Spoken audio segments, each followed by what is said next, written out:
Walang online booking sa tren na sasakyan namin papuntang border ng Cambodia. Kaya maiging dumating sa estasyon ng tren bago ito lumisan ng alas 5 ng umaga. Sa halagang 48 baht o 76 pesos, ay mararating mo na ang border ng Cambodia at Thailand. Sinong mag-aakalang makakatawid ka pala ng ibang bansa sa ganitong murang halaga?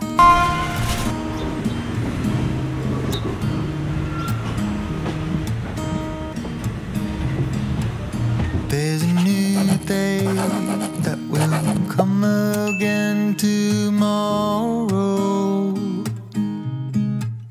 There's a new day to wash away the pain. There's a new day to take away your sorrow. Antok pa man, ay ninamnam ko ang bawat minutong dumaan bago tuluyang makaalis dito sa Thailand. Darling, you've got to keep holding on through the night, 'cause I promise you this.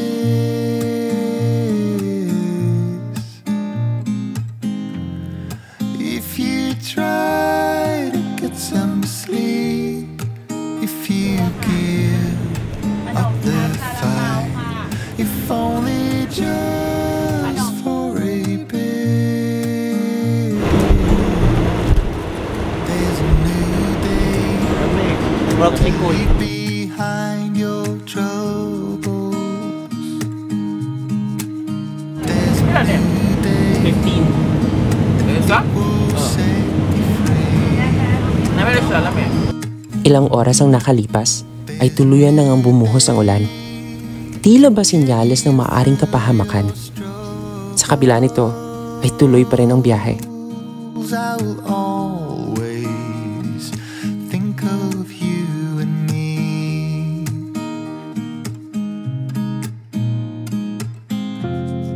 Darling, you've got to keep holding on through the night, 'cause I promise you this.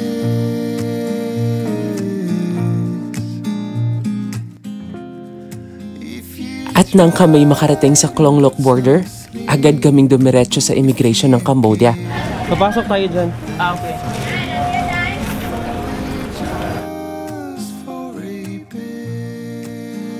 Walang tanong-tanong ay mabilis kaming pumasa sa immigration. Kaya naman sobra kaming namangha at natuwa.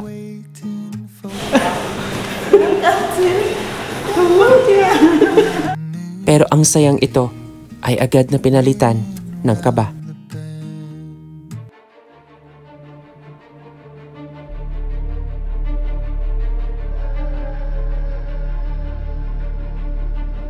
Ilang minuto pa ay dumating na ang kinakatakutan ko. Nasa border na kami ng Cambodia at based sa mga napanood kong mga vlogs na dumaan rin sa parehong border na to, may ilang mga locals na sinasamantala ang mga inosenteng turista na nais makarating ng Siem Reap. So the taxi, we're gonna stop you here and then we're gonna tuk tuk take you to the hotel. Of course you do. It's also including the price for the taxi. It's exactly what we thought was gonna happen happened. They stopped in the middle of the road and now pulled up with another guy saying that they're gonna put us in a tuk-tuk and take us to our room.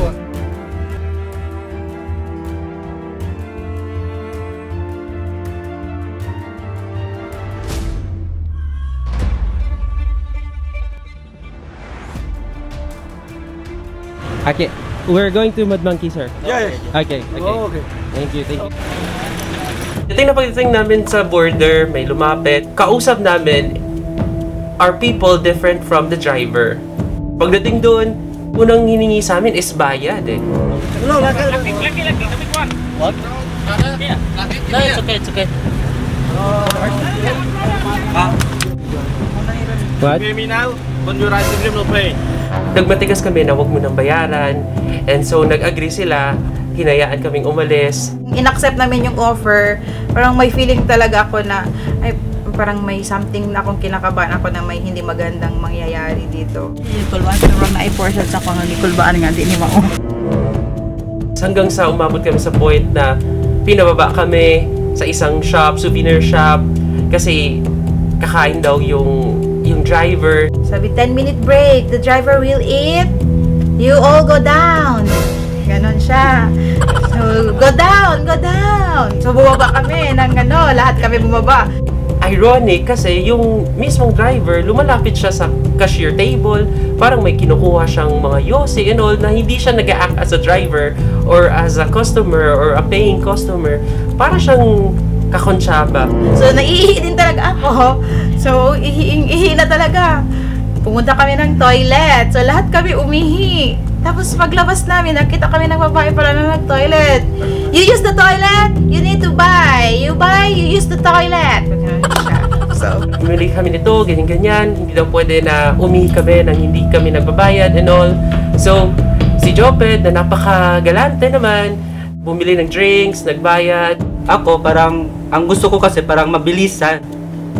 Parang kung pwede naman agad-agad, yun na ang gagawin para sa akin. Nagbayad na kami, so syempre alam ko ng mga ganong trick nila. So kinuha ko yung pera, tiningnan ko talaga siya.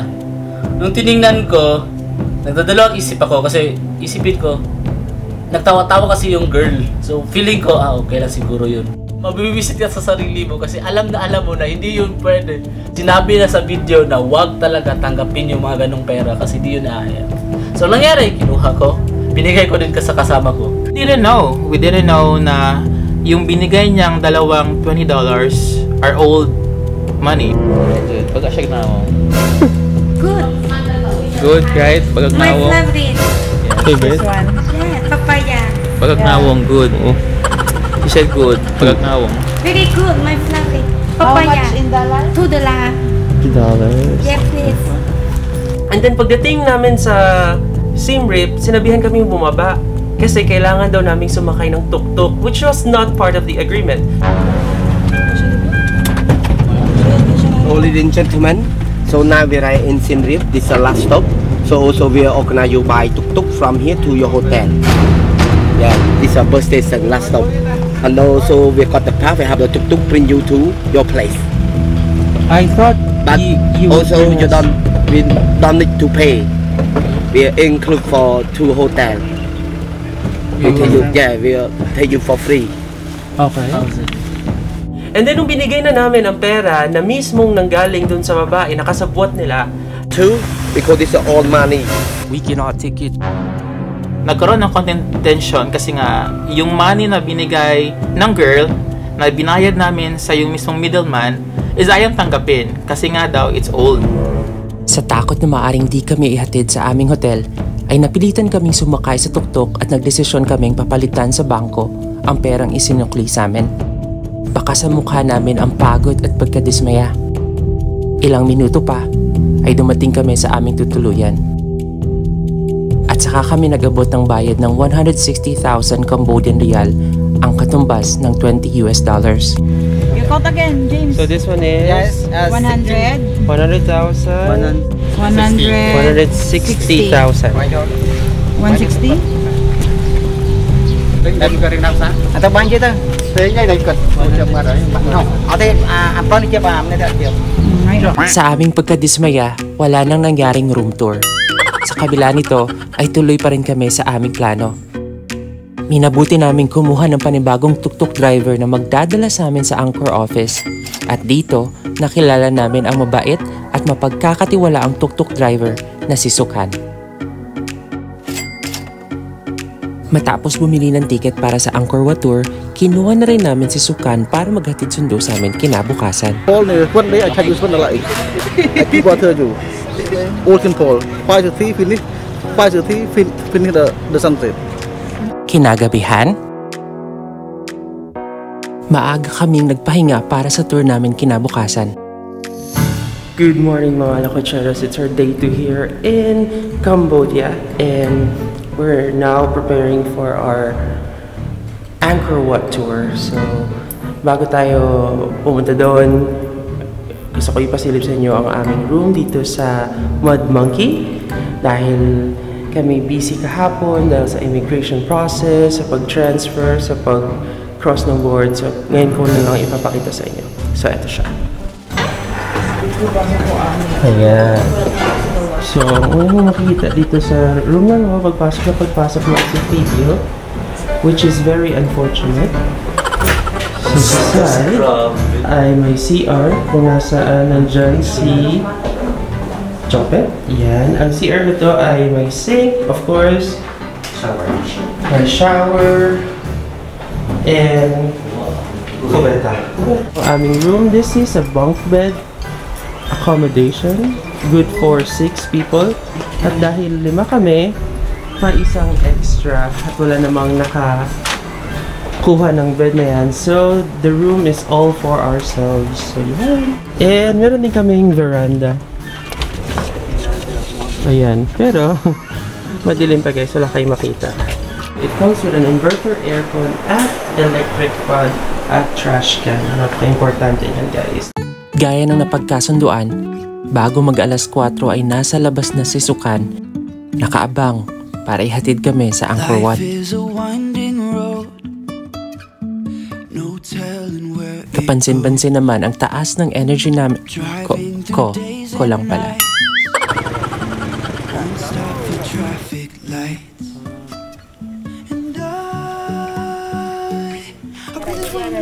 Morning.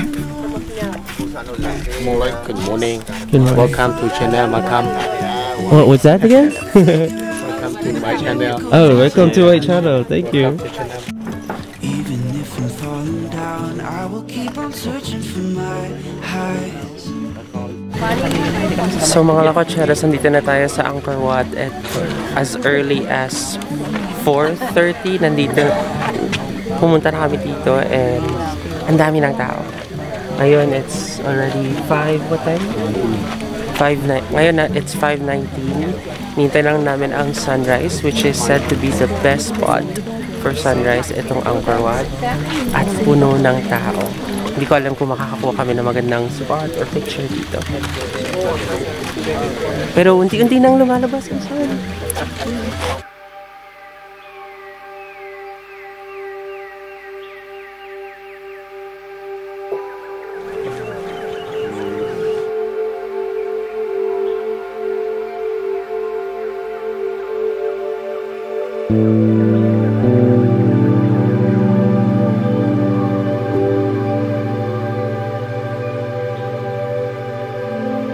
Nasa kami sa kanya. Ay, no, yung style.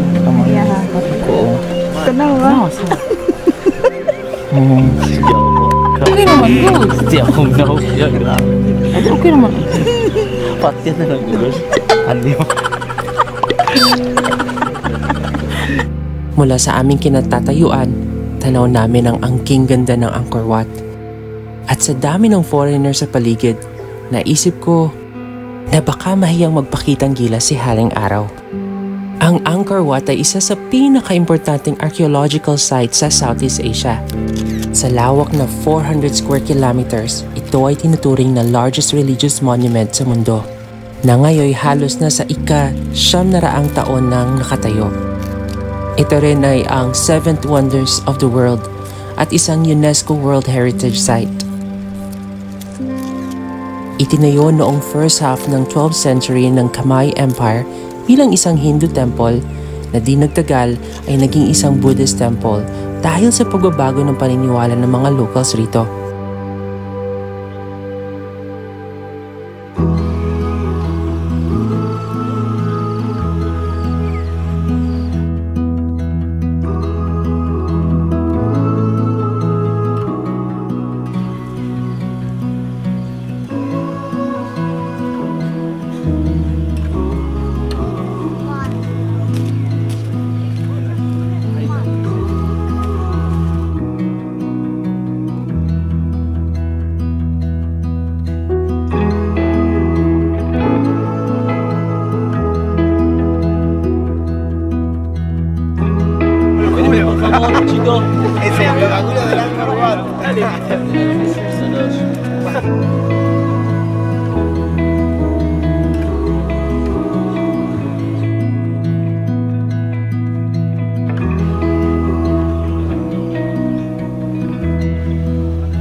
Ilang minuto ang lumipas at tila nakaramdam na si Josh ng gutom. Kaya kahit labag sa loob ni Maisang Laagan, kami ay pansamantalang umalis at naghanap ng makainan.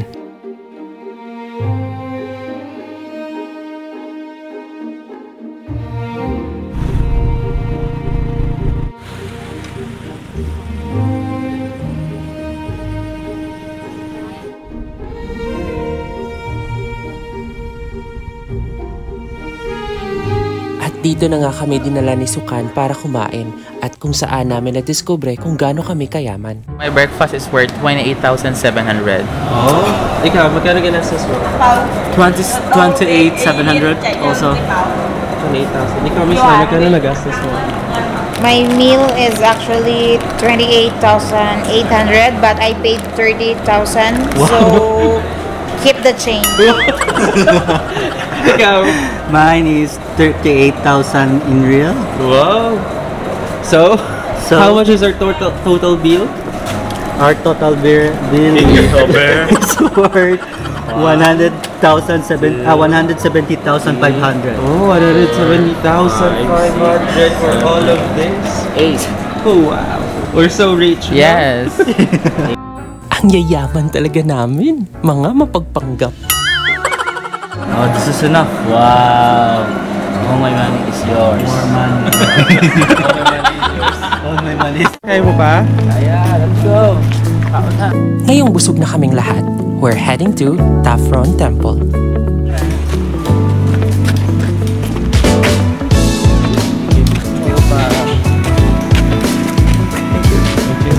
Hello.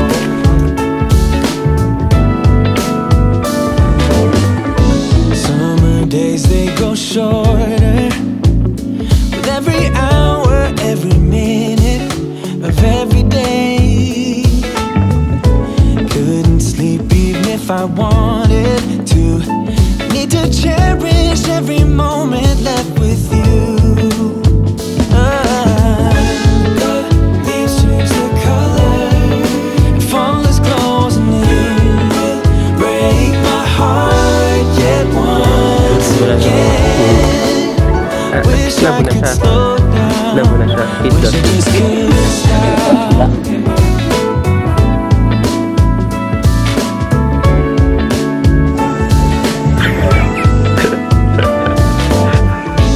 Maybe I wouldn't care if I could suffocate my feelings for you. Then I could just carry on loving you without no trouble like we used to do. Oh, leaves change the color and fall is closing in. Break my heart yet once again. Wish I could slow down. Just wish I could. Wish I could stop time. Stop time. Wish I could stop time. Wish I could slow down. Wish I could stop time. Wish I could slow down. Wish I could stop time. When the leaves change their colors. At pagbalik namin sa tuktok, No. Sorry. Thank you. It's okay. 5. You go 5? It's okay. $5. No, it's okay. Thank you.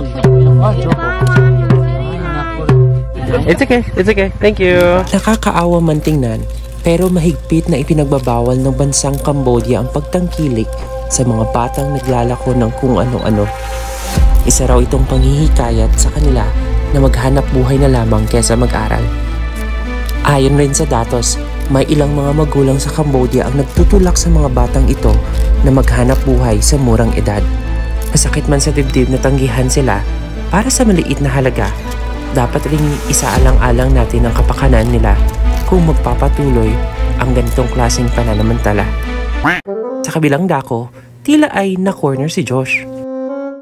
Hello, hi. Philippine money? 100. 300? Like this, So 5 into 7. Sige na, may ka. pen to pen. Ha? If you buy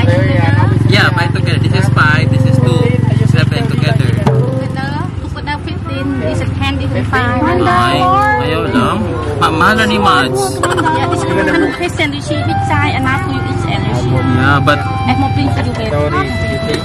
Asa naman sa ka, Mads? Nagdagan, Mads! Mads! Balik ha! Mads, padala paglagay nga ni Mads. Kaya mo palit pag ka? You buy like this? You buy like this? Palit po isa. Pamalit ito sa... Chikan sa naman niya na niya. Yeah, no, one more for me. Like this. XL Mads ha. Mads, ito Mads ha, black. $1? Mads! Hey Mads! Ito Mads ba? Matapos maubos ang aming kayamanan, dumiretso naman kami sa isa pang temple dito sa Cambodia, ang Bayon Temple.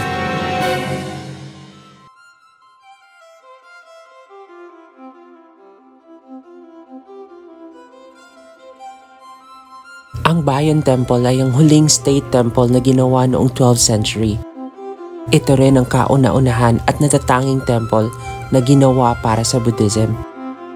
Dijeron de capullo de la flor, por ejemplo, primero aquí las frutas, perdón, capullo de la flor, pétalo, segundo pétalo y las frutas, no, hasta los pétalos crecidos, se dejan solo la semilla, la fruta, vamos más justido adentro. Kung titingnang mabuti, ay mamamangha ka sa laki at intricacy ng mga carvings dito. Tila salamin ng naging digmaan at mga naging pang-araw-araw na buhay sa Cambodia noong unang panahon.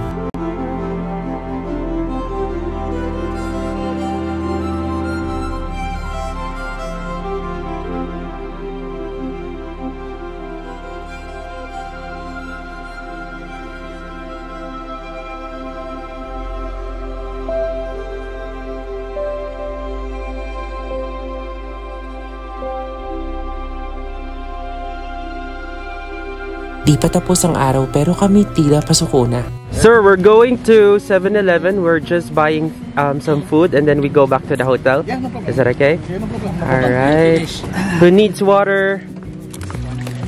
So, if you book Sir Sakun? Sukun? Yes.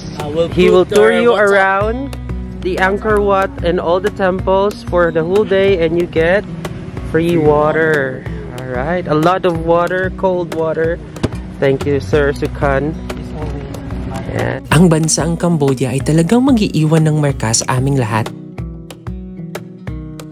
Sa kabila ng dinanas naming scam sa umpisa, Two, because it's all money.